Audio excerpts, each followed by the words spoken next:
Introducción. Todos los días, las empresas realizan una gran cantidad de operaciones financieras que modifican la composición de su patrimonio. Estas operaciones generan información valiosa que, al analizarse, permite la toma de decisiones estratégicas. El contador es el encargado de recopilar, registrar, analizar, presentar y resguardar esta información. Sin embargo, debido a la magnitud de las tareas que debe realizar, necesitará la ayuda de una persona competente. Esta persona es el auxiliar contable y su papel es de vital importancia en todas las empresas, ya que, gracias a él, el departamento de contabilidad puede agilizar la presentación de los reportes y estados financieros, con los cuales se determinan los resultados obtenidos por la empresa en un momento determinado.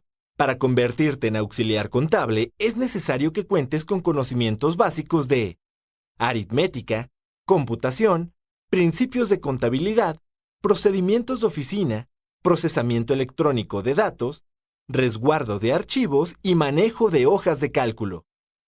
En este curso aprenderás a aplicar los principios fundamentales de la contabilidad, así como de las normas internacionales de información financiera que te permitan elaborar reportes y estados financieros básicos.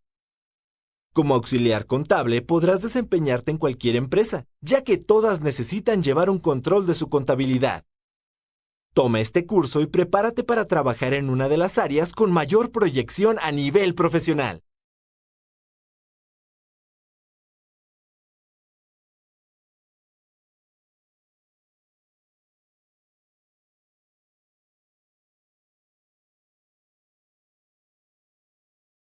Principios fundamentales de la contabilidad. Para que la información recaudada y analizada por la contabilidad sea útil en la toma de decisiones y refleje de manera precisa y objetiva la situación financiera de la empresa, deberá respetar los siguientes principios fundamentales. Analiza a fondo todas las actividades realizadas por la empresa y registra el efecto económico que genera dentro de ella, es decir, las alteraciones que sufre su patrimonio. Por ejemplo, te entregan una factura en la cual se consta la compra de materia prima. Al analizar los registros contables, te das cuenta de que ese dinero en realidad se utilizó para pagar la comisión de un vendedor. El beneficio que se recibió en realidad fue uno diferente al que se plasmó en papel. Respetar el principio de sustancia económica implica que debes conocer y registrar el efecto verdadero que tienen las transacciones realizadas por la empresa sobre su patrimonio.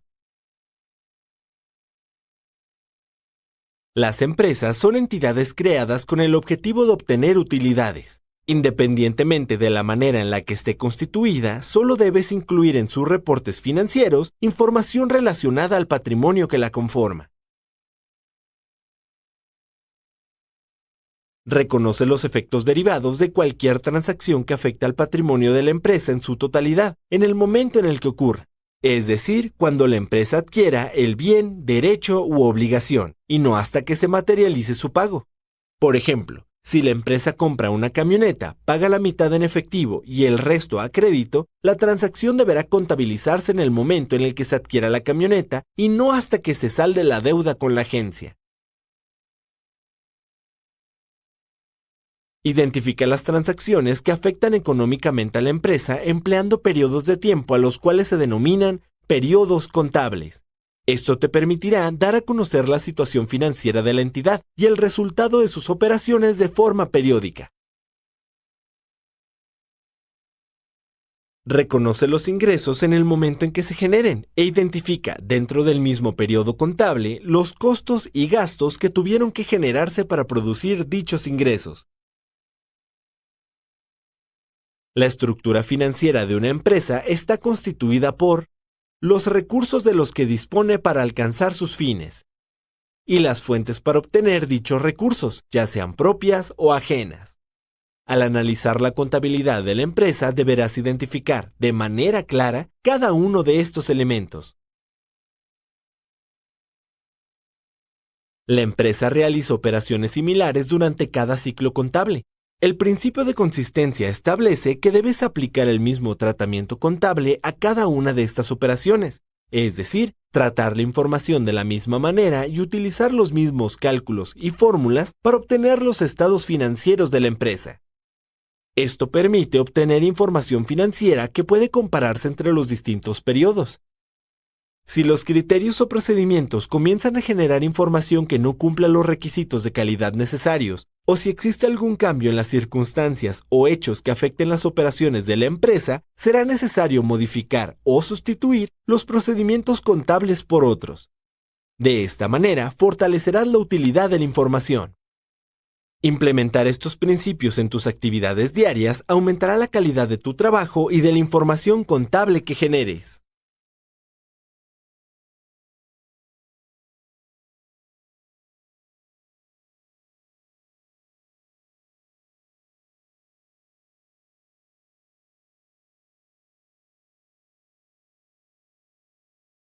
El patrimonio. Cuando una empresa se crea, adquiere bienes, derechos y obligaciones que le permiten llevar a cabo sus actividades. Los bienes son todos los objetos materiales e inmateriales que tienen un valor económico y satisfacen una necesidad. Los derechos permiten a la empresa ejercer una facultad, por ejemplo, cobrar cuentas pendientes a clientes y retirar el dinero guardado en el banco. Las obligaciones representan las responsabilidades adquiridas por la empresa, como deudas contraídas con bancos o cuentas por pagar a proveedores. La suma de estos elementos conforma el patrimonio de la empresa. De manera contable, los bienes y derechos de una empresa se conocen como activos, mientras que sus obligaciones son nombradas pasivos.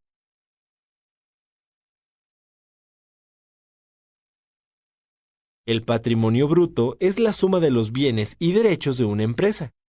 De este total, una parte ampara las obligaciones que la empresa ha adquirido. Esto significa que si la empresa se vendiera en este momento, una parte de lo obtenido tendría que utilizarse para saldar sus deudas. Por ejemplo, digamos que tienes ahorrado en el banco 5,000 pesos. En tu cartera llevas 250. Tienes una cafetera que te costó 350 y le prestaste 500 a un amigo. Al sumar tus bienes y derechos, obtendrás tu patrimonio bruto, el cual será de 6,100 pesos. Si la cafetera la adquiriste a crédito y tuvieras que saldar tu deuda en este momento, deberías tomar 350 de tu patrimonio bruto para pagar. Por lo tanto, tu patrimonio neto, mejor conocido como capital contable, o el dinero que tendrás una vez que saldes todas tus deudas, será de 5,750. La suma de los bienes y derechos de una empresa siempre será igual a la suma de sus obligaciones y su capital. A esta fórmula se le conoce como ecuación contable fundamental y se puede interpretar de la siguiente manera. Lo que la empresa tiene más lo que le adeudan siempre será igual a las deudas que adquirió más su capital.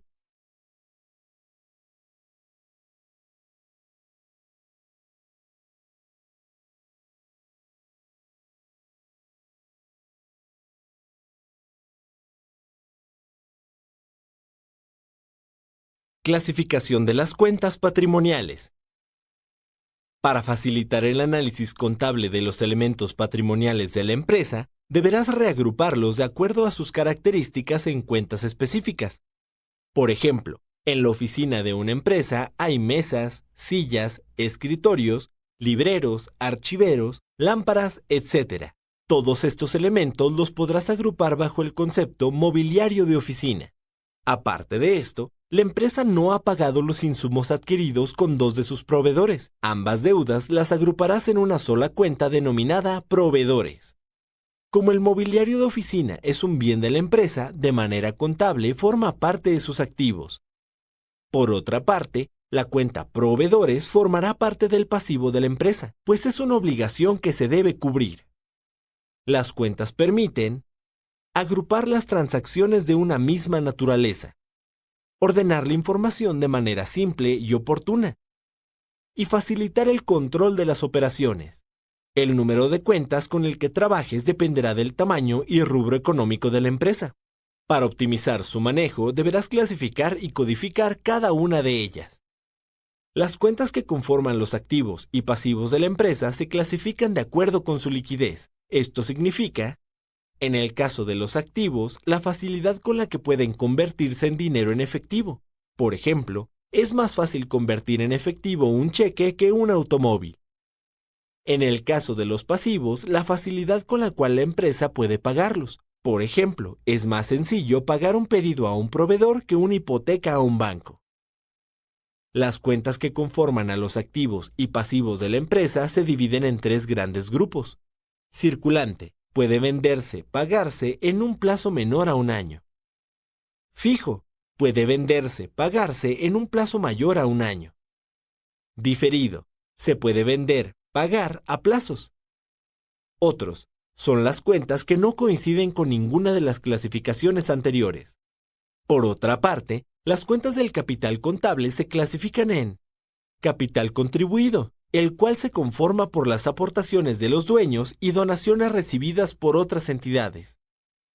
Y capital ganado, el cual lo conforman las ganancias o pérdidas acumuladas, así como las registradas en el periodo analizado.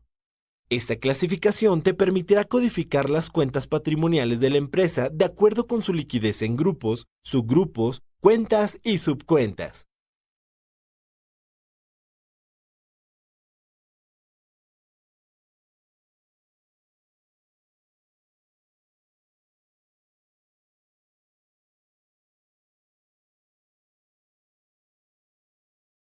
Sistema de partida doble.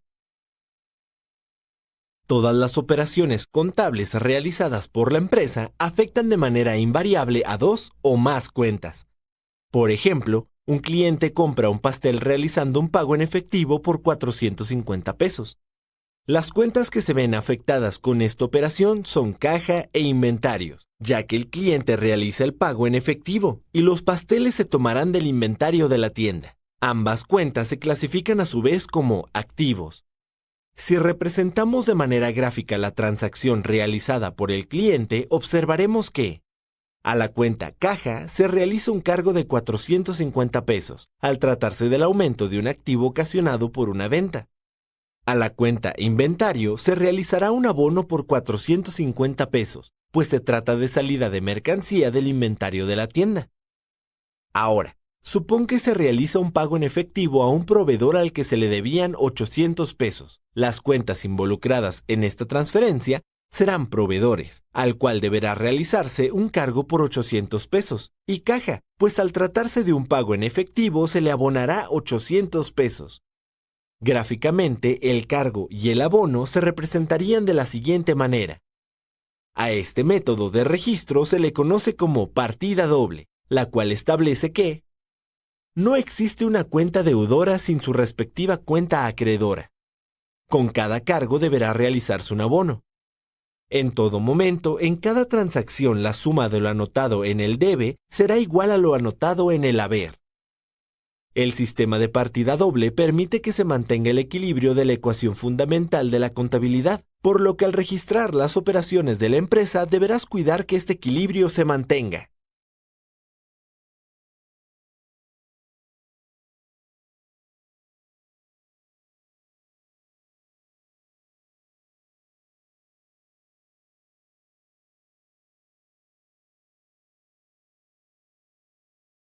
Impuesto al valor agregado, IVA.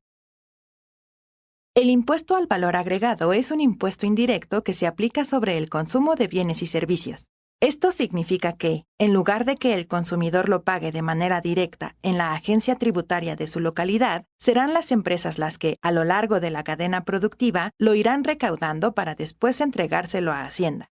Por ejemplo, una costurera compra a sus proveedores tela, agujas, hilo, botones y demás complementos que utilizará para elaborar vestidos. Por cada uno de estos objetos pagará un porcentaje de IVA. Además de estos artículos, también deberá pagar servicios como luz para el local y el mantenimiento de su máquina para coser. Al facturar estos servicios también estará pagando IVA. A la suma del IVA pagado por la costurera al adquirir bienes y servicios se le conoce como IVA acreditable o crédito fiscal. Si la costurera comprara una máquina para coser a crédito, el IVA que tendrá que pagar con esta transacción deberá agruparse en la cuenta IVA por acreditar o débito fiscal.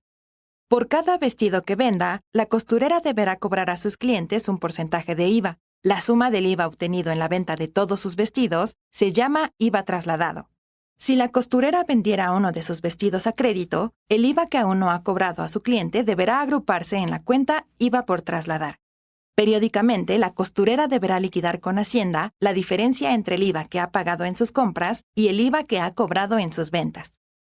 Si el IVA acreditable es mayor que el trasladado, la costurera obtendrá IVA a favor, el cual es un activo circulante, pues es un derecho que puede cobrar a Hacienda o utilizar en el siguiente ejercicio contable.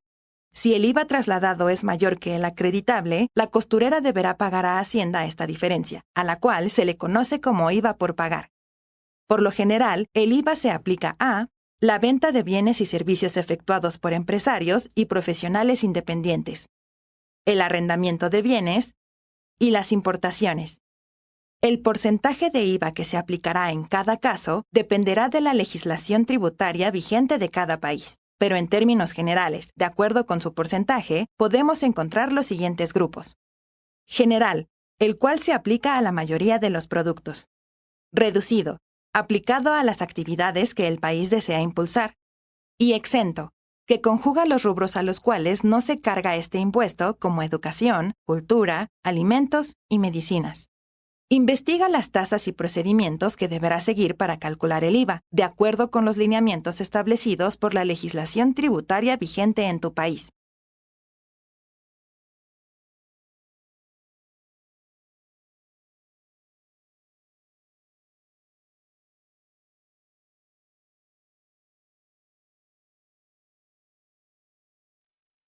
Libro diario y mayor. El libro diario y el mayor son dos de los libros contables que de manera obligatoria deben llevar todas las empresas. Estos permiten registrar y procesar todos los movimientos y operaciones del patrimonio de la empresa. Garantizar a terceros la veracidad de los resultados obtenidos al fungir como un elemento probatorio, el cual deberá estar sustentado con documentos que soporten dichas transacciones. Mostrar el estado financiero de la empresa en un momento determinado.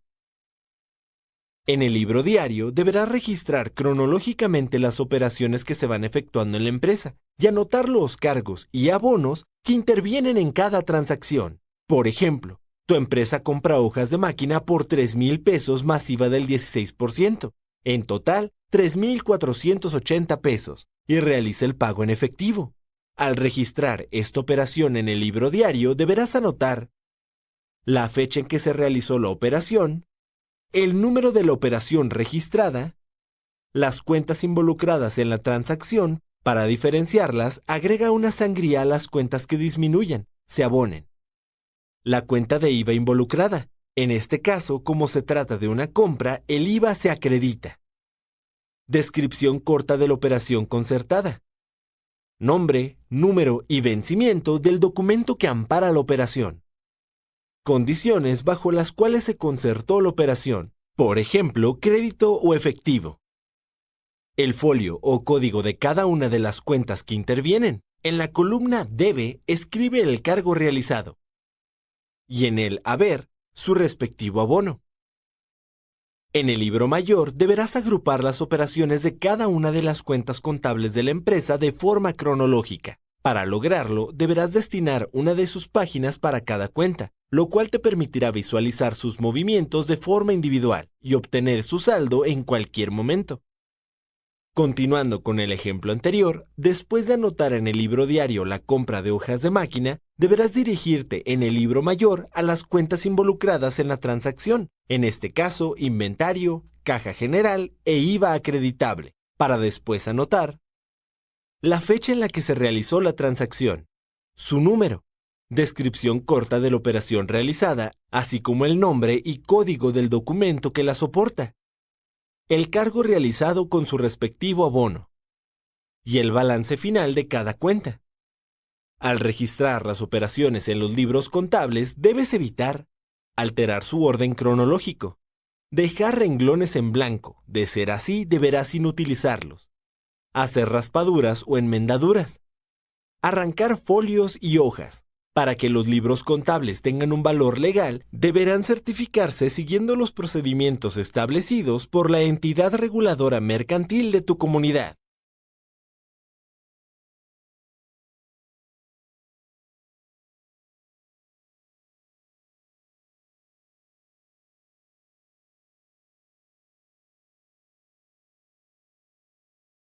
Registro de ventas, compras y gastos. El registro de compras y gastos es un libro contable auxiliar en el que todas las empresas tienen la obligación de asentar de manera detallada y en orden cronológico cada uno de los documentos que respaldan la adquisición de algún bien o servicio, tales como facturas, boletas de venta, notas de crédito, notas de débito, entre otros. Este libro permite controlar los egresos de la empresa y calcular el IVA acreditable o crédito fiscal al que tiene derecho. Una vez que has registrado la compra o gasto en el libro diario y en las hojas correspondientes a las cuentas involucradas en el libro mayor, deberás registrar el documento que soporte la operación en el libro de compras y gastos. Por ejemplo, se compraron hojas de máquina por 3,000 pesos más 16% de IVA, por las cuales se pagó 3,480 pesos. En este caso, registra la información de la siguiente manera: fecha de la factura, tipo de documento, número de documento, clave de registro tributario del proveedor, razón social del proveedor, importe del documento sin IVA. De este importe, especificar en la columna de compras no gravadas la cantidad que se encuentra libre de pago de la obligación tributaria. En este caso, el registro se realizará en la columna de compras gravadas, ya que la adquisición de este artículo cuenta con un impuesto, el cual deberás especificar en la columna de IVA acreditable. Por último, registra el importe total de la operación. Otro registro obligatorio que la empresa debe llevar es el libro de ventas, en el cual deberás anotar de forma cronológica y ordenada los documentos que sustenten los productos o servicios que son adquiridos por los clientes. Por ejemplo, una librería vende un libro de anatomía por 1,000 pesos más 16% de IVA, por el cual la empresa entrega la siguiente factura. Igual que con el registro de compras, una vez que se ha registrado la venta en los libros diario y mayor, deberás registrar en el libro de ventas la fecha en la que se realizó la operación, el tipo de documento que la sustenta, su número, la clave de registro tributario del cliente, su nombre o razón social, el importe de los bienes o servicios sobre los cuales se aplicará el impuesto, los descuentos y bonificaciones otorgados al cliente, otros cargos relacionados con la transacción, la tasa del impuesto que le corresponde de acuerdo al tipo de producto, el IVA por acreditar. Para calcularlo, suma los bienes y servicios grabados a cualquier otro cargo que aparezca en la factura, réstale los descuentos y bonificaciones otorgadas al cliente y, por último, multiplica la cantidad resultante por la tasa del IVA. En este caso, como la factura no muestra otros cargos, descuentos ni bonificaciones, el IVA por acreditar sería de 160 pesos. El importe total. Para obtenerlo, suma los bienes y servicios grabados, otros cargos, bienes y servicios no grabados, el IVA por acreditar y resta los descuentos y bonificaciones otorgadas al cliente. En este caso, el resultado es de 1,160 pesos. Realizar diariamente estos registros es una de las tareas básicas de la contabilidad. Evita postergarlos.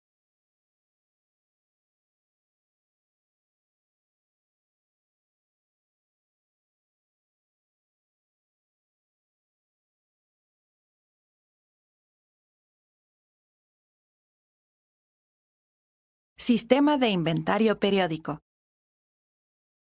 Un sistema de inventario es el conjunto de métodos y procedimientos utilizados por una empresa para controlar el flujo de los materiales y productos que ha adquirido.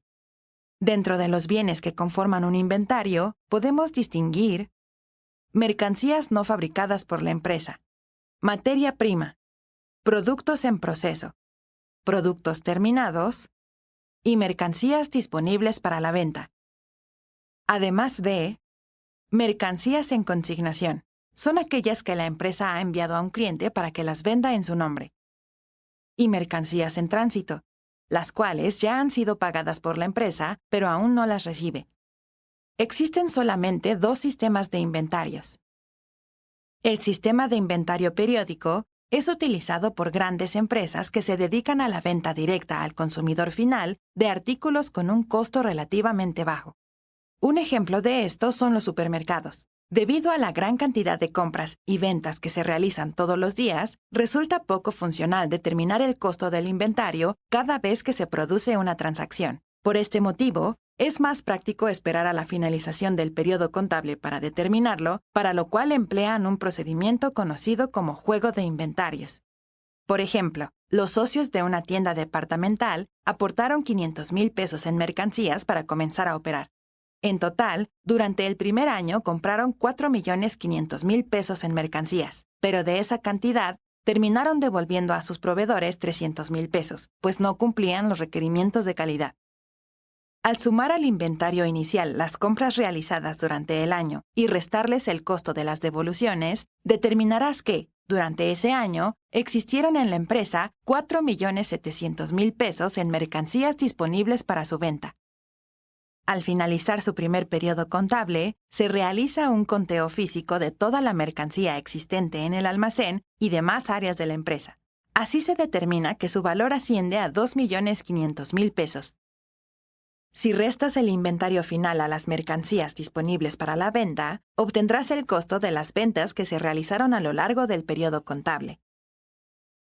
Si bien el cálculo de este sistema resulta sencillo y barato por el nivel de información que maneja, presenta algunas desventajas, ya que requiere la realización de un inventario físico para conocer la cantidad y el valor de los productos adquiridos por la empresa, lo cual provoca que no se pueda tener un control permanente sobre ellos.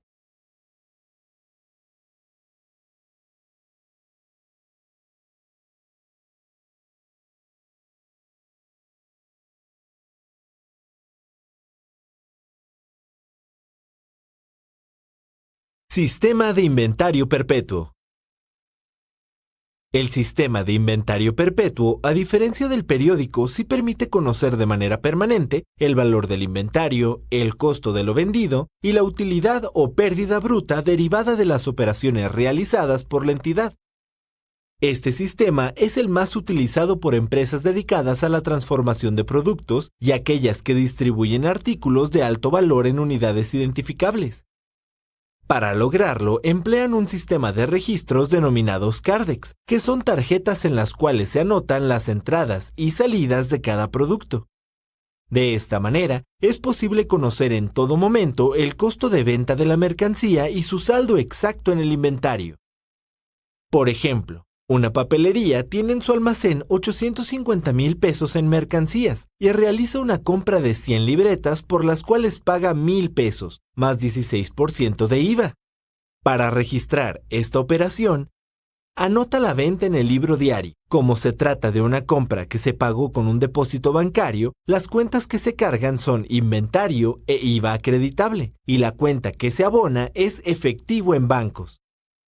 Después, abona y carga cada una de las cuentas involucradas en la transacción en el libro mayor. Y registra la compra en el libro de compras y gastos. Si se tratara de una venta, se deberá utilizar el libro de ventas y las cuentas que le correspondan. Después de esto, llena el registro CARDEX de las libretas de la siguiente manera.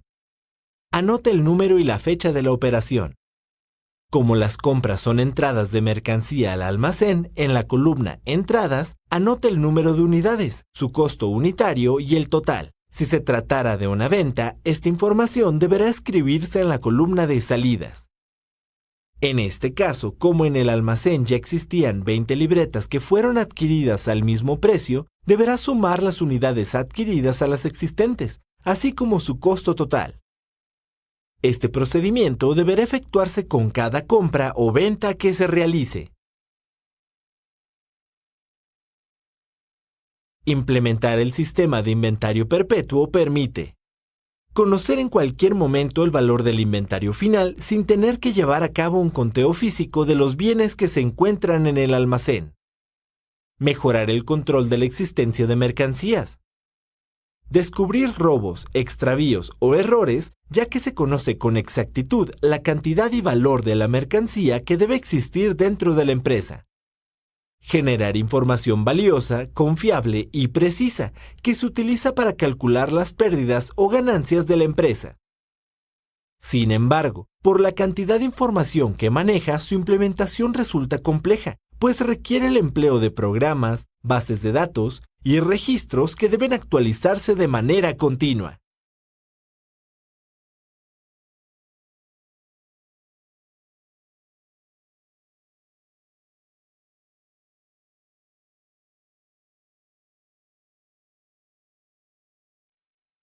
Métodos de evaluación del inventario.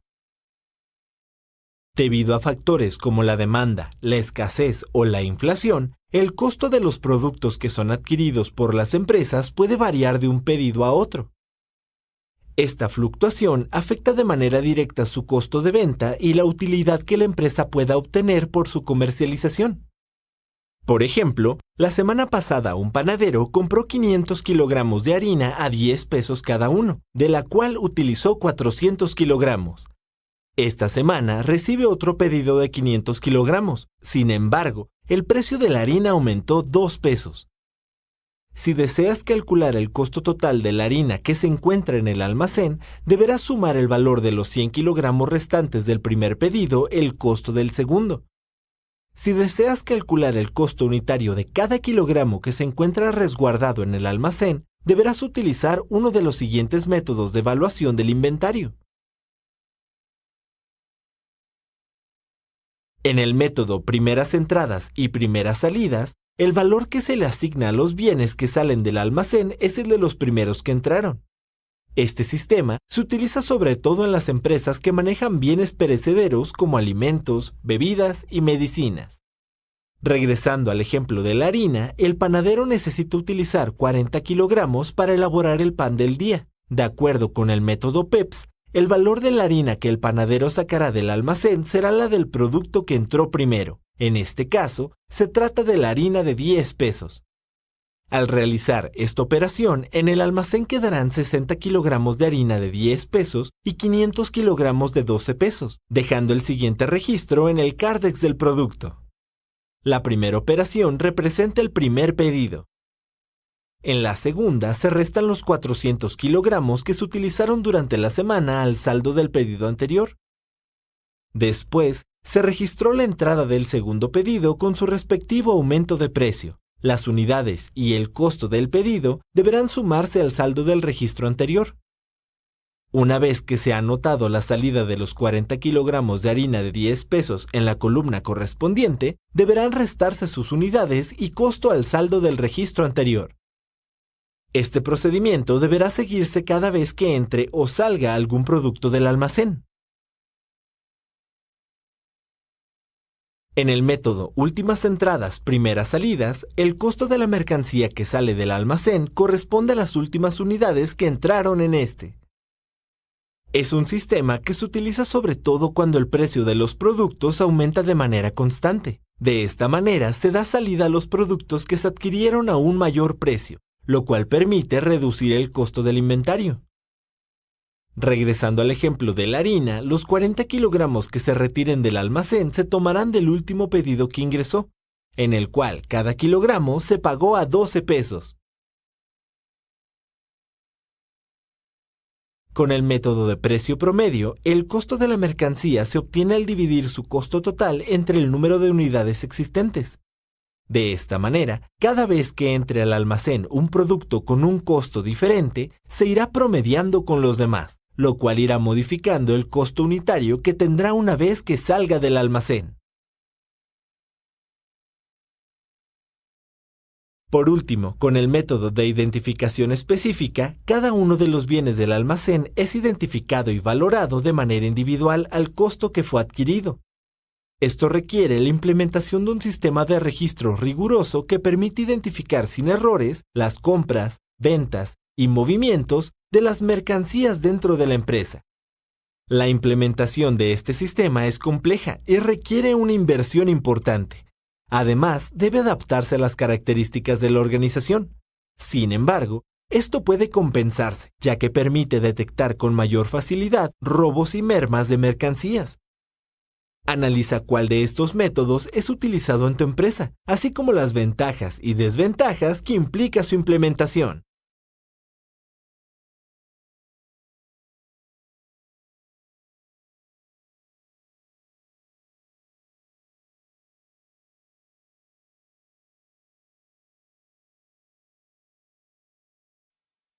Depreciación. La depreciación es la pérdida de valor que sufren los activos fijos de la empresa, lo cual limita su vida útil. Sus causas pueden ser físicas, debido al desgaste producido por su uso o la intervención de elementos naturales. Funcionales. Se presentan debido a la obsolescencia, es decir, cuando el activo resulta anticuado debido al avance de la tecnología, y la insuficiencia cuando no puede hacer frente al servicio que se le exige. Para calcular la depreciación es necesario conocer el factor de depreciación. Es el lapso en el cual se acabará la vida útil de un activo. Por ejemplo, una computadora puede funcionar durante 10 años, pero debido a los avances de la tecnología se calcula que será obsoleta en 5 años. Esta última cantidad será tomada como su factor de depreciación. Costo de reemplazo. Es la cantidad de dinero que la empresa deberá invertir para reemplazar un activo. Valor en libros. Es el costo original del activo menos la depreciación acumulada en cierta fecha. Esta cantidad no tiene ninguna relación con el valor real en el mercado del activo. Por ejemplo, una computadora se compró por 10,000 pesos. Si se calcula que será obsoleta en 5 años, en el año 4, de acuerdo con los registros contables de la empresa, habrá perdido 80% de su valor. El valor de la computadora en los libros contables será de 2,000 pesos. Sin embargo, su valor real en el mercado puede ser mayor a esta cantidad. Al finalizar la vida útil de la computadora, aunque ésta ya no tenga un valor para la empresa, por lo general siempre conservará algún valor, incluso si se vende como basura tecnológica. Si la empresa obtiene 2,500 por la computadora al finalizar su vida útil, esta cantidad será su valor de salvamento o desecho.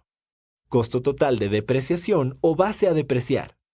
Se obtiene al restar el valor de salvamento al valor de la computadora en el momento en el que se adquirió. La forma más sencilla de calcular la depreciación de un activo fijo es mediante el método de línea recta, el cual se basa en el supuesto de que el cargo por depreciación anual será igual durante todos los años de vida útil del activo. Para realizar el cálculo, solo necesitas dividir el costo total de depreciación entre su factor de depreciación.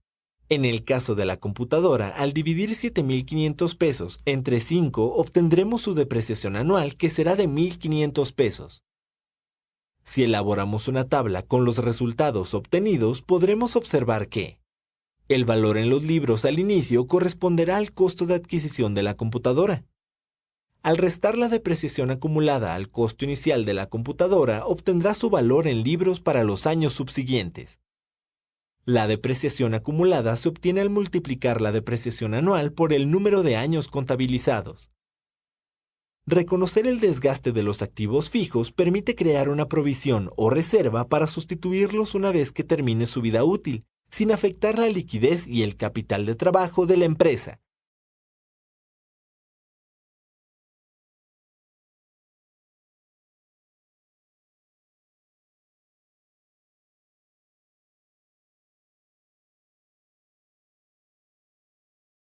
Amortización. La amortización es el método mediante el cual se liquida una deuda a través de pagos periódicos. La forma más sencilla de calcularla es utilizando tablas en las que se especifique el detalle de cada uno de los pagos que deberás realizar hasta liquidar la deuda. Para elaborarla necesitas el monto o capital total por amortizar, el periodo del crédito y la tasa de interés. Por ejemplo, un refrigerador se vende a 8,400 pesos de contado, pero como no tienes suficiente dinero para pagarlo, decides comprarlo a 12 pagos fijos mensuales. Como la tasa de interés mensual es del 2%, al año te cobrará el 24% del valor del refrigerador. Por lo tanto, el monto total a amortizar será de 10,416 pesos. El periodo del crédito será de 12 meses. Una vez que cuentas con esta información, elabora una tabla con las siguientes columnas: mes, saldo inicial, interés, pago mensual, pago total y saldo final. Escribe con dígitos el plazo durante el cual se realizarán cada uno de los pagos. En este caso serán 12 meses. Comienza con el número 0, pues esto representa el momento en el cual adquiriste la deuda. Escribe en la fila correspondiente el saldo final de la deuda adquirida. Como comenzarás a pagar tu crédito al pasar el primer mes, tu saldo inicial será de 10,416 pesos. Para calcular el interés de este primer pago, multiplica el saldo inicial del mes 1 por la tasa de interés del crédito, es decir, 10,416 pesos por 2%. Como este crédito lo adquiriste a pagos fijos de 868 pesos, esta cantidad representará el pago total que deberás realizar durante todos los meses. Para calcular el pago mensual amortizado, deberás restar el interés calculado a la mensualidad. El saldo final del mes 1 lo obtendrás al restar el pago total al saldo inicial. Repite este procedimiento hasta llenar la tabla. Al observar la tabla final podrás notar que la deuda disminuye conforme se realizan cada uno de los pagos hasta su liquidación en el mes 12. Con la disminución de la deuda también disminuyen los intereses. Además de este, existen otros métodos que puedes implementar para amortizar los activos de la empresa. Investígalos.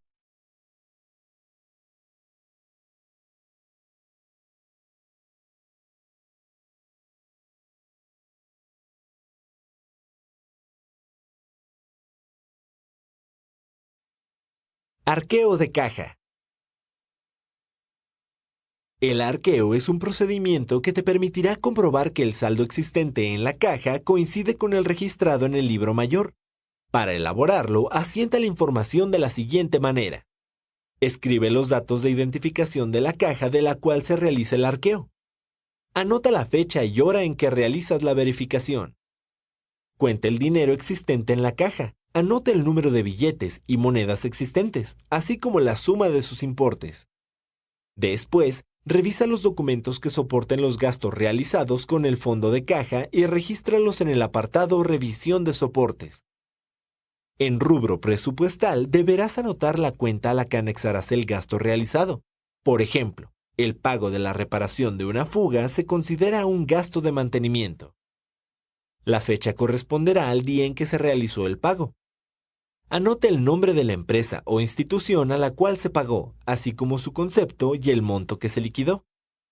Suma el total de billetes y de monedas y anota esta cantidad en conteo de efectivo.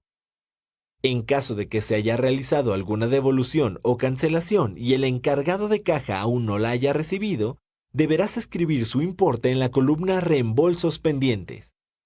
En Vales definitivos, anota la suma de los importes obtenidos en la revisión de soportes. Al sumar el conteo de efectivo a los reembolsos pendientes y los vales definitivos, obtendrás el total del arqueo de caja en físico. Después, analiza el movimiento de la cuenta de caja en el libro mayor y escribe el saldo que debe existir, los reembolsos y la suma de los soportes que sustentan las operaciones realizadas durante el periodo. Suma estos importes para obtener el total del arqueo en libros. El total del arqueo físico y del arqueo en libros debe ser igual al valor total del fondo entregado por el Departamento de Tesorería al responsable de caja. Si encuentras alguna diferencia, deberás anotar en este renglón la cantidad sobrante o faltante que detectes y no pueda ser justificada por el encargado de caja. Anota tus observaciones, así como la hora y fecha en la que terminaste de realizar el arqueo. Es importante que tanto tú como el encargado de caja firmen el formato del arqueo, pues esto garantiza su validez y te permitirá realizar aclaraciones en caso necesario. Reporta cualquier diferencia a tu jefe directo y sigue los protocolos establecidos por tu empresa para manejar la situación.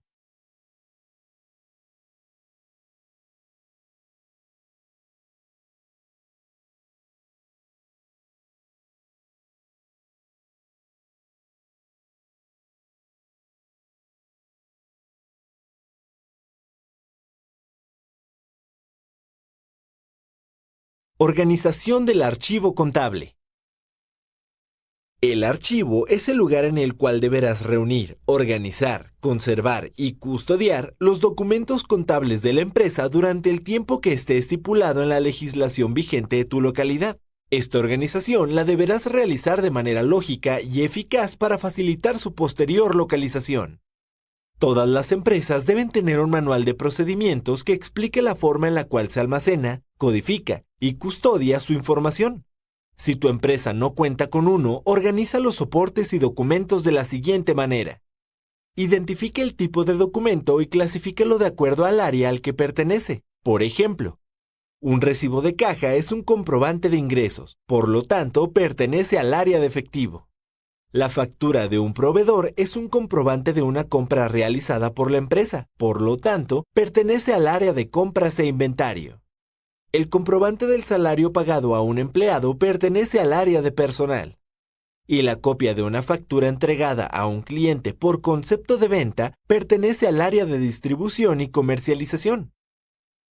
Es recomendable utilizar un archivero por cada una de estas áreas para evitar que se mezclen y terminen extraviándose. A continuación, separa los documentos y soportes de acuerdo a su clase. Por ejemplo, dentro del área de compras e inventario tendrás una carpeta para las facturas, una para las notas de devolución y otra para las letras de cambio. Si el número de documentos lo requiere, puedes utilizar una subclasificación. Por ejemplo, utilizar una carpeta para almacenar las facturas de compras de cada proveedor. Después, identifica el folio y la fecha del documento y ordénalo de forma cronológica, numérica o alfabética dentro de la carpeta. Ordena las carpetas en el archivero correspondiente de acuerdo a su contenido. Para facilitar su identificación, escribe en cada pestaña el nombre y la fecha de los archivos que contiene. Por ejemplo, facturas proveedor a marzo. Para garantizar la integridad de los soportes contables, deberás adoptar las siguientes medidas. Procura brindar mantenimiento al espacio destinado para archivar la documentación de la empresa. Revise el estado del lugar, sus instalaciones eléctricas, ventilación, estanterías y reporta cualquier anomalía al responsable de limpieza y mantenimiento. Restaura los documentos deteriorados. Por ejemplo, si te entregan una factura rota o arrugada, saca una copia y adjúntala al expediente correspondiente. Los soportes contables contienen información sensible de la empresa, por lo que se debe limitar su acceso a personal autorizado y evitar que estos sean extraídos sin autorización firmada de la dirección. Procura guardar un registro con el nombre de las personas que consulten esta información y la fecha en la que lo realizan. Este registro te servirá como respaldo en caso de que se realice alguna auditoría.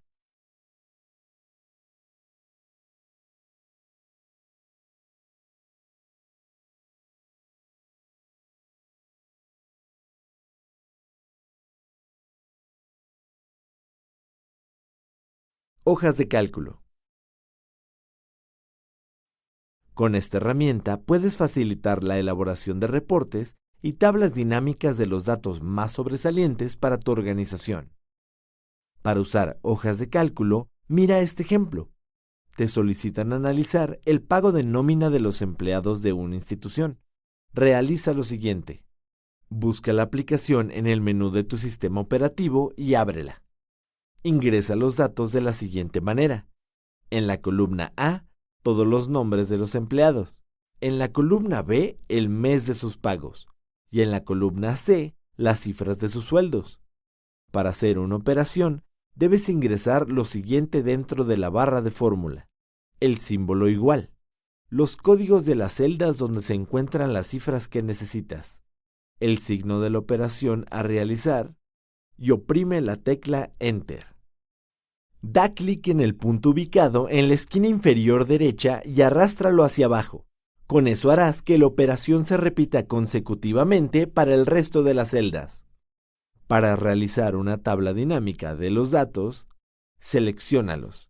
Después, en el menú de Título, ve al apartado de Insertar. Da clic en la flecha que apunta hacia abajo, en la opción de Tabla y selecciona Tabla dinámica. Saldrá una ventana donde podrás hacer ajustes en las celdas y la ubicación de los resultados. Da clic en Aceptar una vez que selecciones las opciones deseadas. Aparecerán los resultados de tu tabla. En la parte derecha podrás seleccionar los campos que desees incluir como elementos de los cálculos de tu tabla. En los resultados puedes observar que la tabla resume las cifras por mes y persona, dependiendo de los valores que hayas seleccionado. Si omites la opción de mes, solo aparecerá la suma de los valores por persona. Si omites la opción de empleado y vuelves a seleccionar la de mes, solo aparecerán los valores por mes de las ventas. Al usar tablas dinámicas obtendrás de manera fácil y rápida un resumen de cifras que pueden ayudarte en tus reportes. De este modo, harás tu trabajo más eficientemente y podrás obtener fácilmente información relevante para la organización.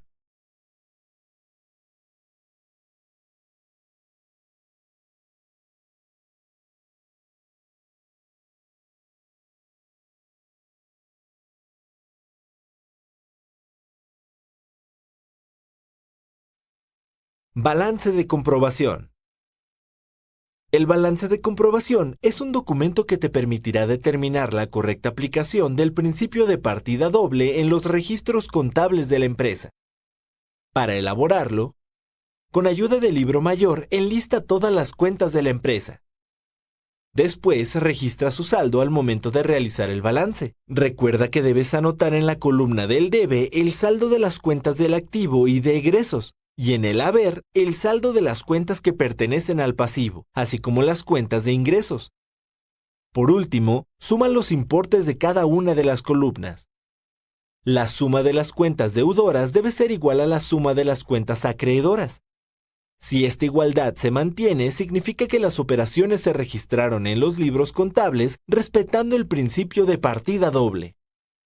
Si esta igualdad no se cumple, deberás revisar todas las cuentas para verificar que su saldo corresponde de manera efectiva a un cargo o abono.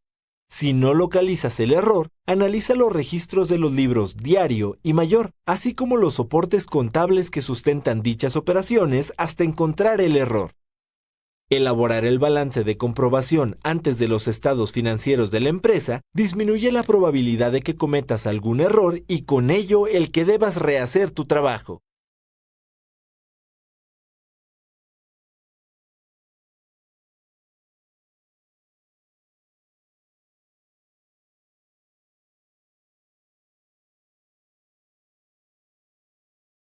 Balance general.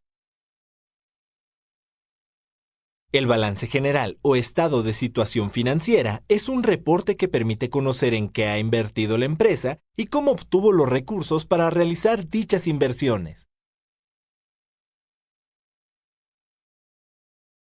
En la parte superior del balance se coloca el encabezado, el cual debe contener el nombre de la empresa, fecha de elaboración y el nombre del documento. El cuerpo del balance se divide en dos secciones de manera horizontal. En la parte derecha se registran las cuentas que conforman los activos de la empresa. A la izquierda, las cuentas que conforman sus pasivos y capital. Cada sección tiene 6 columnas. Las primeras 2 se utilizan para escribir el código y nombre de las cuentas. Y las otras 4 se emplean para transcribir y sumar sus saldos. Por último, al pie del formato se deja un espacio que se utiliza para colocar el nombre y la firma de los encargados de elaborar, revisar y autorizar el documento.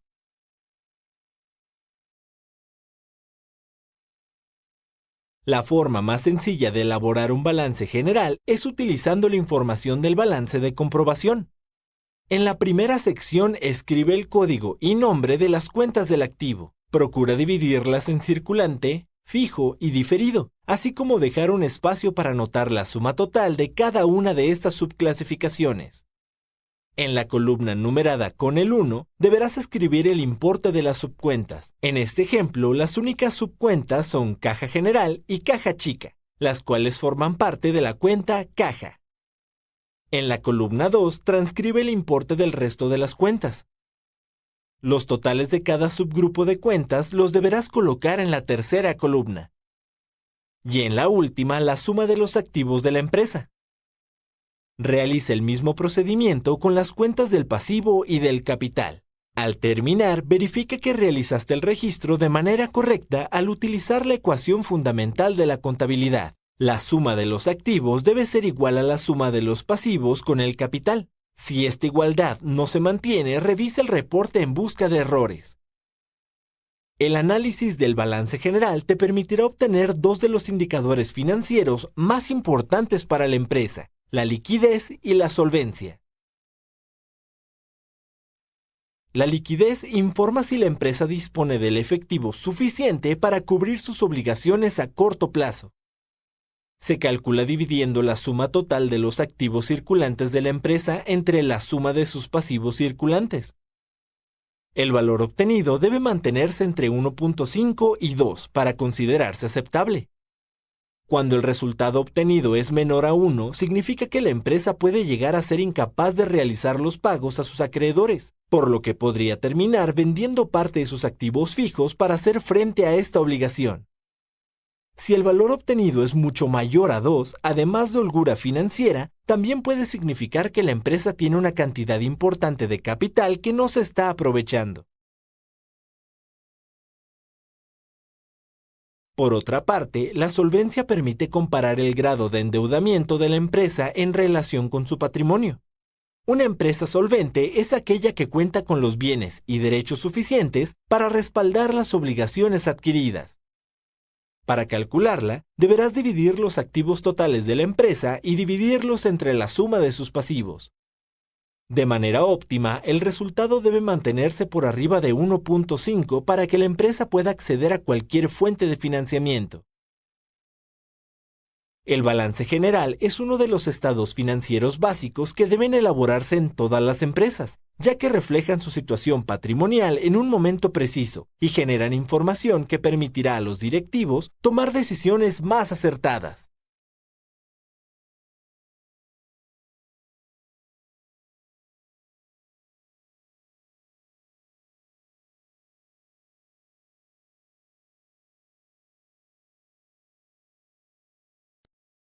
Estado de cambios en la situación financiera de la empresa. El estado de cambios en la situación financiera de la empresa o estado de origen y aplicación de recursos es un documento que muestra el dinero que generó la empresa en un periodo determinado y la forma en la cual se aplicaron estos recursos. Para elaborar este informe financiero necesitarás el balance general del periodo actual, así como el balance de un periodo anterior. Lo más común es que se compare el mes actual contra el mes anterior, el mes actual contra el mismo mes pero del año contable anterior, y los resultados obtenidos durante el año que está por cerrar contra los resultados obtenidos el año pasado. Una vez identificados los balances que se van a comparar, elabora una lista de las cuentas empleadas en ambos balances y sepáralas de acuerdo a su naturaleza. En la segunda columna, escribe los valores obtenidos durante el balance general del periodo actual. Y en la tercera, los importes obtenidos en el balance del periodo anterior.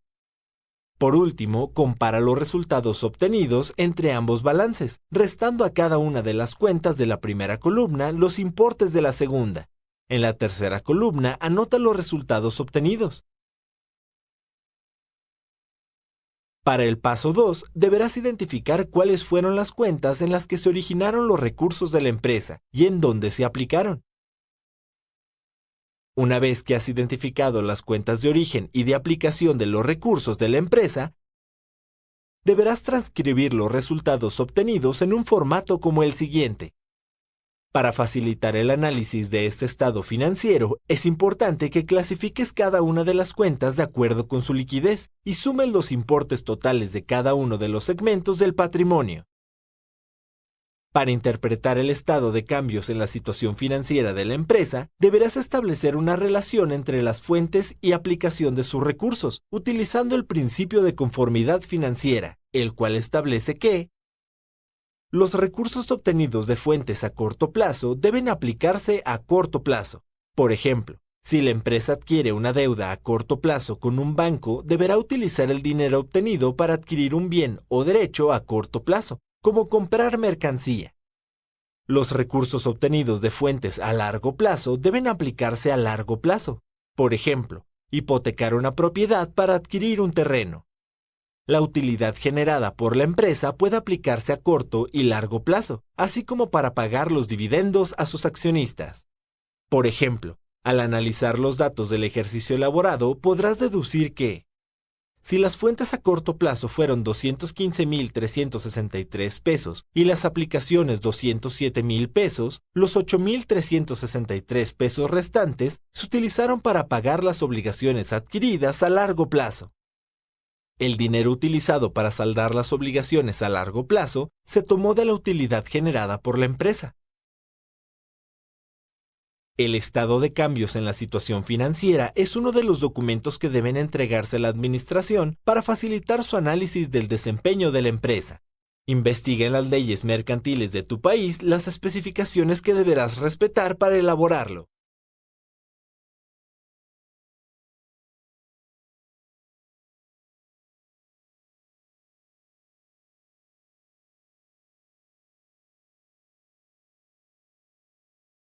Conciliaciones bancarias. La conciliación bancaria es un proceso en el cual deberás comparar las operaciones registradas en la cuenta de los bancos del libro mayor con los valores que el banco suministra por medio del estado de cuenta, el cual entrega a la empresa mes con mes. El saldo registrado en los libros contables pocas veces coincide con el saldo registrado por el banco. Para tener un mayor control sobre el flujo de efectivo de la empresa, es necesario precisar estas diferencias. Antes de elaborar la conciliación bancaria, debes tener a la mano el estado bancario del mes a conciliar, el registro de la cuenta a conciliar, el cual puedes obtener del libro mayor, y la conciliación bancaria elaborada en el mes anterior. Una vez que has reunido esta información, ajusta el saldo del estado de cuenta entregado por el banco. Para esto, suma los depósitos en tránsito, los cuales son cantidades que ya han sido registradas por la empresa, pero no por el banco. Por ejemplo, la empresa deposita en su cuenta bancaria un cheque expedido por otro banco el 30 de noviembre. Debido a que esta transacción tarda 24 horas en procesarse, no se verá reflejada en el estado de cuenta del mes de noviembre. Por esa razón, se decide que este cheque se encuentra en tránsito, ya que si bien la empresa lo ha registrado en sus libros, el banco lo registrará en el estado bancario hasta el siguiente mes. Resta los cheques en tránsito. En este caso, se trata de cheques que han sido expedidos y registrados en los libros contables de la empresa, cuyos fondos aún no han sido retirados de la cuenta bancaria. Por ejemplo, puede que un proveedor al cual se le entregó un cheque no ha tenido tiempo de cobrarlo en el banco, y por eso aún no se ve reflejado en el estado de cuenta.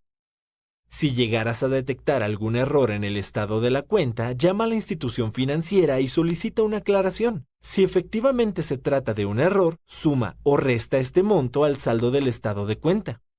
Al realizar estas operaciones, obtendrás el saldo ajustado del estado de cuenta.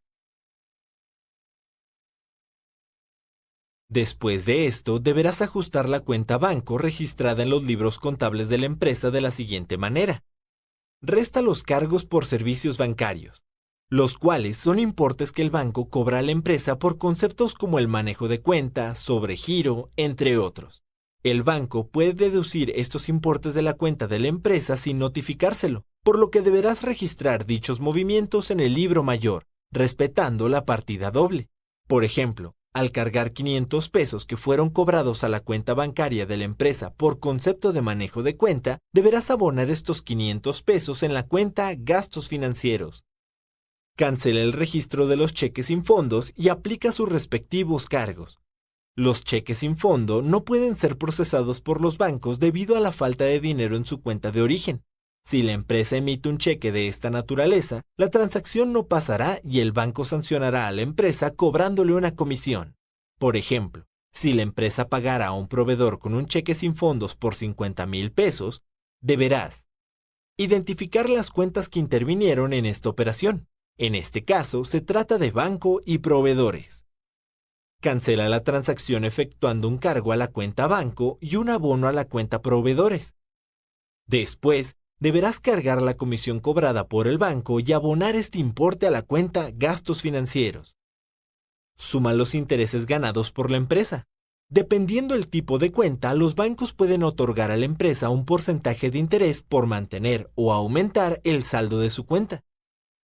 Suma las cuentas por cobrar recaudadas por el banco. Este tipo de cuentas representan un activo para la empresa. Cuando vencen, es posible solicitar al banco que cobre sus importes a cambio de una comisión. Debido a que estas cantidades se reflejan en el estado de cuenta bancario, deberás asegurarte de que también se hayan registrado en los libros contables de la empresa. Por último, analiza de nuevo el registro de la cuenta banco en el libro mayor y suma o resta cualquier otro error de registro que hayas detectado. Al realizar estas operaciones obtendrás el saldo final ajustado del registro de la cuenta bancos en los libros contables de la empresa. Después de ajustar los saldos del estado bancario y de los registros contables, las dos cantidades resultantes deberán ser iguales. Si no es así, deberás repetir el proceso para encontrar el error.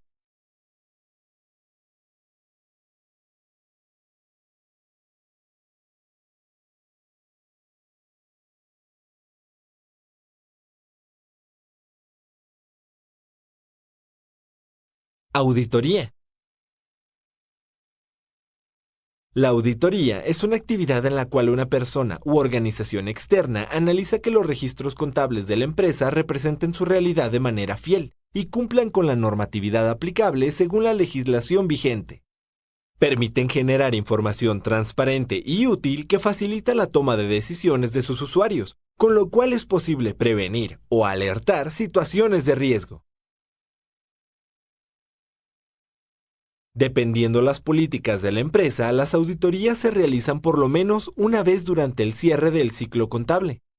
Son procedimientos lentos que implican mucho papeleo, por lo que para simplificar y agilizar esta tarea, mantén al día los registros de las operaciones de la empresa. Registra todos los movimientos generados en los libros diario y mayor. Ordena y controla de manera rigurosa todos los soportes contables que sustentan las operaciones realizadas. Emplea un código para identificar cada uno de los soportes contables y mantén un registro que te permita localizarlos con mayor facilidad. Procura utilizar hojas de cálculo y sistemas computacionales contables que faciliten la visualización de la información.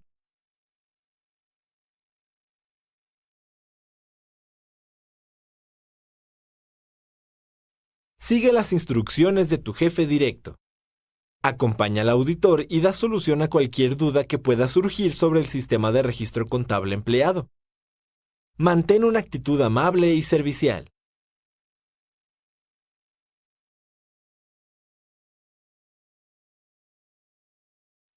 Ordena los soportes y documentos contables utilizados durante la auditoría en su lugar de origen.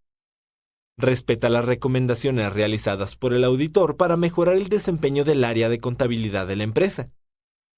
Por último, solicita a tu jefe directo retroalimentación sobre el desempeño demostrado durante la auditoría y sigue sus recomendaciones.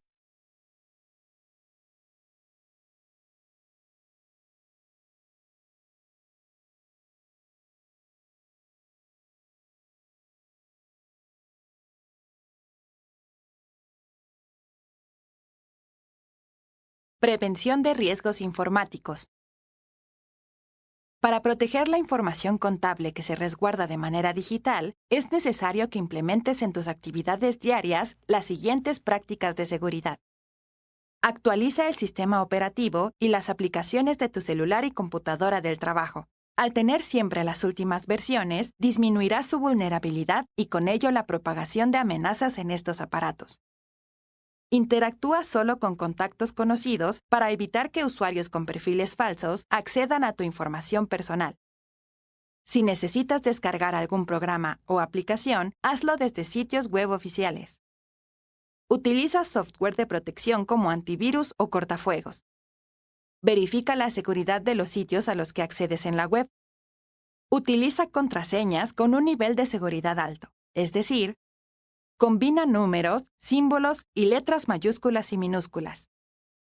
Modifica la contraseña por lo menos cada 2 meses. Esta nueva contraseña deberá ser diferente a las últimas 5 que has utilizado hasta el momento.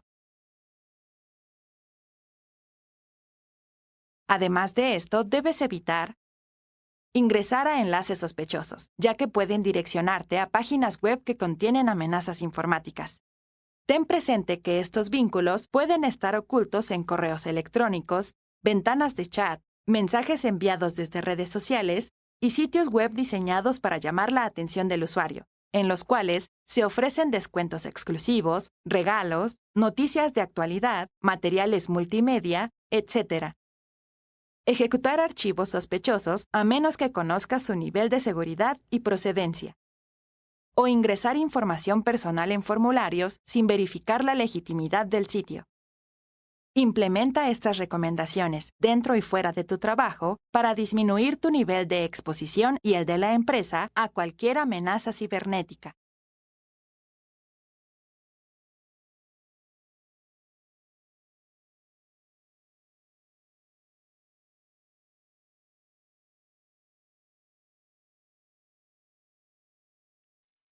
Relaciones productivas.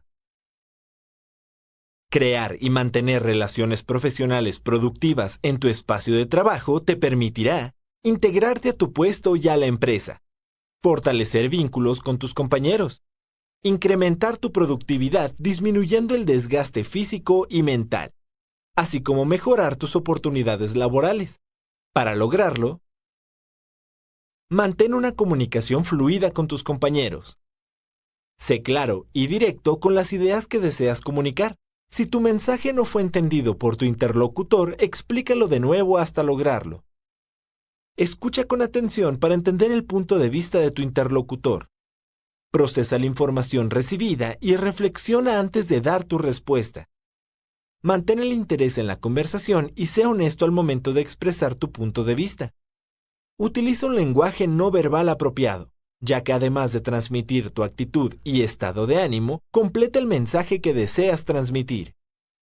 Mantén contacto visual con tu interlocutor, una postura relajada y asiente o sonríe cuando habla. Cada persona dentro de la empresa es responsable del trabajo que realiza, por lo que inculpar o señalar los errores de los demás no es una tarea que te corresponda. Asumir la responsabilidad de tus errores y ayudar a quienes se hayan equivocado fortalecerá tu relación con tus compañeros. Valora el trabajo de quienes han alcanzado sus metas o triunfado en el desarrollo de algún proyecto. Evita los celos y el resentimiento. En vez de esto, alégrate y aprende de tus compañeros, aplicando sus estrategias exitosas en tu propio trabajo. De esta manera, fomentarás el compañerismo y evitarás rivalidades que puedan resultar incómodas. Mantén una actitud positiva. Esto te permitirá aumentar tu nivel de productividad y motivación hacia las tareas que realices día con día. Agradece la retroalimentación recibida de compañeros y superiores. Evita tomar de manera personal los comentarios recibidos sobre tu desempeño. Al contrario, utiliza esta información para mejorar en tu trabajo. Demuestra disposición para ayudar y permite que te ayuden cuando sea necesario. El trabajo en equipo es mejor que el individualismo, ya que facilita el logro de objetivos al compartir opiniones y puntos de vista. Tu lugar de trabajo es uno de los lugares en los que pasas la mayor parte de tu tiempo, por lo que para mantener tu motivación y mejorar tu productividad, es indispensable que desarrolles y mantengas relaciones profesionales sólidas con tus compañeros de trabajo.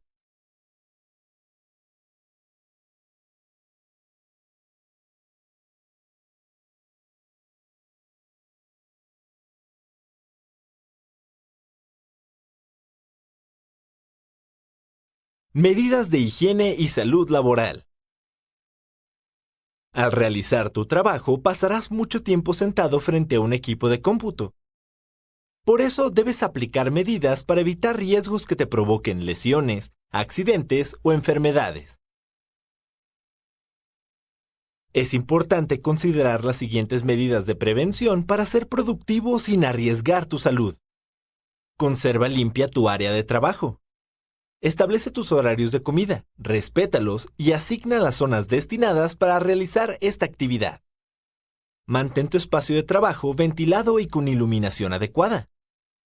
Ten a la mano un botiquín de primeros auxilios. Revisa que las conexiones y los cables de tus equipos estén conectados correctamente y no cuenten con daños. Infórmate sobre qué hacer en caso de incendios y sismos y ubica las salidas de emergencia. Si decides trabajar desde casa, evita hacerlo en la cama, ya que tu cuerpo puede acostumbrarse a realizar otras tareas aparte de dormir, y esto te causará problemas para conciliar el sueño. Cuida tu postura cuando trabajes frente a la computadora. Mantén la cabeza en alto, relaja tus hombros, recarga tu espalda en la silla, vigila que la flexión de tu brazo y antebrazo sea de 90 grados, apoya firmemente los pies al piso. Utiliza correctamente el ratón para evitar lesiones en la muñeca. Alinea tu mano con el antebrazo y conserva esta posición al mover el ratón. Coloca tus manos correctamente al usar el teclado de la computadora. Mantén tu mano suspendida sobre él con la muñeca recta. Relaja los hombros y mueve los dedos suavemente al escribir. Ajusta el monitor de la computadora a la altura de la vista. Conserva un brazo de distancia al monitor. Evita trabajar con un alto nivel de brillo en tu monitor y usa lentes especiales para proteger tu vista. Si utilizas una tableta por tiempo prolongado, adapta un teclado y sigue las recomendaciones anteriores. Si utilizas un teléfono móvil, mantén la cabeza recta, sujétalo con una mano y escribe con el dedo índice de la otra para evitar lesionarte los tendones. Si vas a utilizar tu dispositivo móvil para realizar llamadas de larga duración, aplica el altavoz o usa auriculares. Además de esto, es importante que adoptes hábitos saludables como alimentarte sanamente, realizar alguna actividad física y manejar el estrés en tu entorno de trabajo. Esto te permitirá prevenir enfermedades y fomentará tu bienestar de manera integral.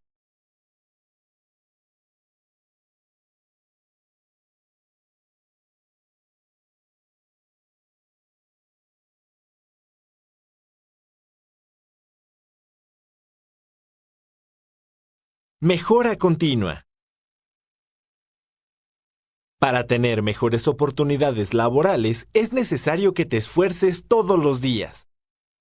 Para mejorar en tu trabajo, estudia el funcionamiento y la organización de las áreas relacionadas con el departamento de contabilidad y la forma en la que se interrelacionan. Domina los procedimientos contables para que seas capaz de elaborar los estados y reportes financieros sin errores. Memoriza las fórmulas y aplicación de los indicadores financieros. Identifica la ubicación de todos los documentos y soportes utilizados por el departamento de contabilidad. De esta manera, evitarás demorarte al consultarlos. Busca la manera de ahorrar recursos sin sacrificar la calidad de tu trabajo. Mide el tiempo que tardas en hacer tus tareas e intenta mejorarlo. Solicita retroalimentación de tus compañeros y supervisores para identificar tus áreas de oportunidad. Sé puntual, así evitarás problemas con tus compañeros y supervisores. Al trabajar en equipo, maneja tus emociones de manera asertiva para evitar conflictos. Demuestra iniciativa. Si detectas un área de mejora en la empresa, comunícala a tu jefe directo. Sigue los principios del código de ética y cumple lo establecido en el reglamento interno de trabajo. Muestra actitud para aprender. Si no sabes o no te quedó claro algo, pregunta a tus jefes y compañeros. La capacitación es una pieza fundamental de tu desarrollo laboral. Para que sigas creciendo en la empresa, es necesario que te prepares constantemente. Profundiza tus conocimientos sobre el sistema contable y las leyes y reglamentos a los cuales tiene que sujetarse la contabilidad de la empresa. Aprende otro idioma. Esto ampliará tus oportunidades de trabajo. Asiste a cursos especializados. Hay muchos en el mercado, los cuales pueden ser presenciales o en línea. Elige aquellos orientados a las áreas de la empresa en las cuales te gustaría desempeñarte. Mejorar no solo es terminar antes tus tareas, sino aumentar la calidad de tu trabajo y unirte a tus compañeros para generar información valiosa que permita mejorar la toma de decisiones y con ello la posición competitiva de la empresa en el mercado.